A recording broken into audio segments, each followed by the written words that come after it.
Luisa Madrigal had one of the most relatable storylines out of any Disney character that has ever existed. Like many people around the world, Luisa grew up with the mindset that strong people don't cry, and to her, strength was everything. She relied on her powers with every choice that she made, even though she was typically doing things for others. No one seemed to care about Luisa's inner struggles, though. In fact, none of them even seemed to be aware that she had any. And that's because something in her past led the people around her to see Luisa more as a machine rather than a human being that she was. Sadly, this misguided perception of Luisa comes from her childhood, though we know little about it. In Encanto, one of the first traits that the movie clarified about Luisa is that she was the family workhorse. And though that's not meant to sound disrespectful, the more you think about it, the more you'll realize how awful the entire town was to that poor girl. Luisa was a human being that was seen as little more than a chore machine, but not just to her own family. No, Luisa, like the rest of the Madrigals, was tasked with helping the townsfolk. And there's nothing wrong with that on the surface, but when you think about how much more everyone expected out of Luisa than they expected out of anyone else, your mind just might be blown.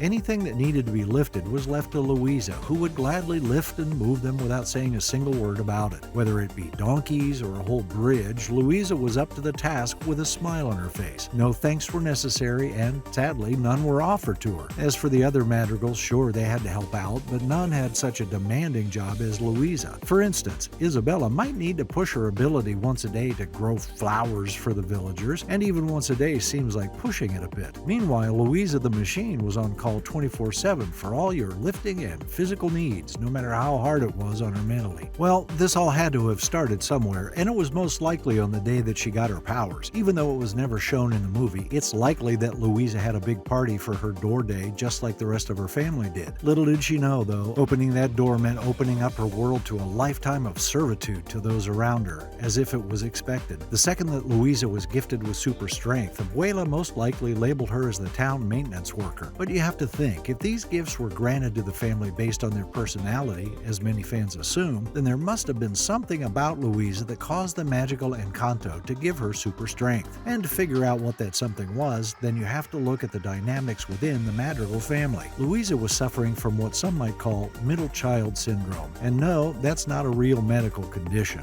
but it is definitely a real thing. You see, as the middle child in her family, Luisa had to live in the shadow of her older sister Isabella as well as her younger sister Mirabel. Now, you might be wondering why she would have to live in Mirabel's shadow, and that's simply because of the amount of attention that Mirabel was receiving as the youngest sister of the family. And the same goes for Isabella as the oldest sister. Abuela, the head of the household and the one that Luisa would have wanted to impress the most, was spending all of her time and attention praising Isabella for being perfect. And Abuela used any time she had left to keep track of young Mirabel and make sure she didn't cause any trouble. So Luisa would learn at a very young age, possibly even before her candle ceremony, that she needed to be extremely strong for herself and for her family. Sadly, this would only end up labeling her as a work machine rather than an actual member of the Madrigals clan. This wouldn't stop with Luisa's family, though, as it seems like all her life she was living to serve the people in town without anyone showing her any love or attention. Just in the few interactions that Encanto showed her having with the villagers alone, you can see that they all view her as a tool or piece of equipment used to get their work done. All they had to do was yell out what they needed, and Luisa would come running without them even saying please or thank you. For example, when she had to bring the donkeys back into the pen, she's summoned by a simple order. Luisa, the donkeys got out again, and she was expected to gather them all up, hoist them onto her shoulders, and then bring the donkeys back with no questions asked. The person couldn't even go as far as saying something like, "Hey Luisa, could you help me out please? My donkeys got out again." Instead, they simply punched an order into the machine and the machine got to work. It's pretty messed up when you think about it on that level, but the only reason the villagers acted that way in the first place was because that's how they saw Luisa being treated by Abuela. Throughout the movie, it was apparent that Abuela had no shortage of tasks for Luisa to do around the casita as well as the village. Whether it be moving the piano upstairs or moving a ton of bricks, Luisa could handle it. Even when the other Madrigals seemed to be having fun and relaxing at Antonio's candle ceremony, Luisa was hard at work moving things around and even being the village valet. And again, anything that Abuela asked Luisa to do was less of a question and more of an order without her even saying please and thank you. Now, this sort of treatment is something that the villagers would have seen and likely imitated after watching how effective it was to get Luisa working, seeing how little she seemed to mind being ordered around. As for why Luisa never spoke up about the lack of attention and respect that she was getting, the answer might might be as simple as being a people pleaser. There's something nice about making other people happy or making their lives easier. It makes you feel good inside, and Luisa knew that. So there's a good chance that she was simply answering the orders and demands of those around her simply to keep them happy, because their happiness and their chores were the closest thing to attention that she was ever going to get. At least, that's what it seemed like in the movie. She never batted an eye when asked to do something crazy like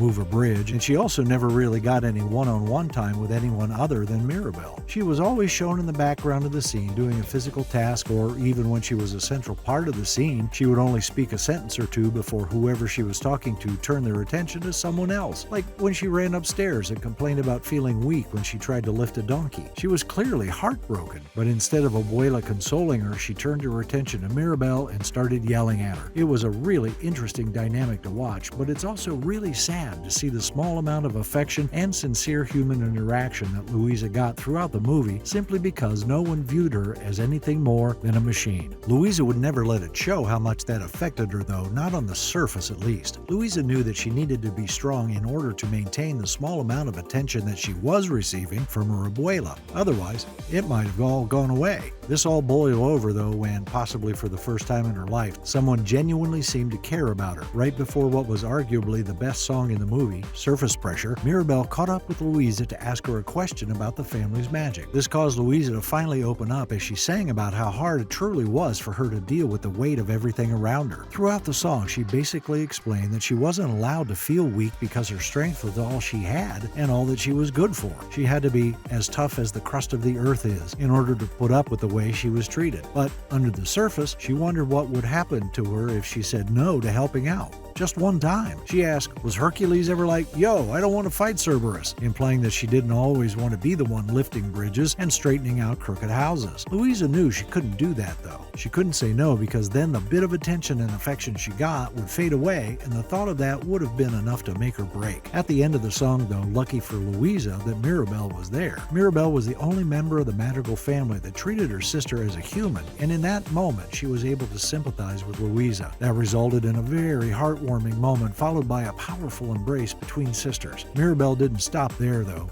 As you saw by the end of the movie, Mirabel helped Luisa realize that she was allowed to just relax every now and then. On top of that, she also helped Abuela see how poorly she was actually treating her family. Abuela was able to realize that her children and grandchildren were so much more than just their gifts, that they were real people too. And that included Luisa, who hopefully from that moment on would be treated like a person instead of simply a machine to help the villagers do their work for them. What do you think about Luisa's heartbreaking story though? Will she ever truly be seen for the amazing person that she is, or is she doomed to be nothing more than the village workhorse? Be sure to let me know what you think in the comments below.